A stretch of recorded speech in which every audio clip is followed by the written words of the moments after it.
Hello guys, good evening. কেমন আছো তোমরা সবাই? আজ ভিডিওটা পোস্ট করতে একটু লেট হয়ে গেল। গত 26শে মে ছিল ফলহারিণী অমাবস্যা। আর প্রতি বছর এই দিনে আমাদের বাড়িতে কালী পুজো হয়ে থাকে। তো এই বছরেও হয়েছিল, তার কিছু ক্লিপ আমি তুলে রেখেছিলাম যেগুলো তোমাদের সাথে শেয়ার করবো বলে। তো সেগুলোই শেয়ার করলাম আজ। দেখো, আমাদের বাড়িতে এরকমভাবে পুজো হয়। তোমাদের বাড়িতে কাদের কাদের এরকম এই দিনে পুজো হয়ে থাকে আমাকে অবশ্যই কমেন্টে জানিও। তোমরা অবশ্যই জানিও যে আমাদের বাড়ির মাকে কেমন লাগলো তোমাদের।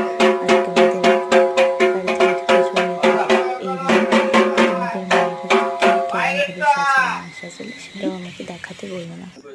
আমাদের বাড়ির মাকে তোমাদের কেমন লাগলো সেটা অবশ্যই জানিও।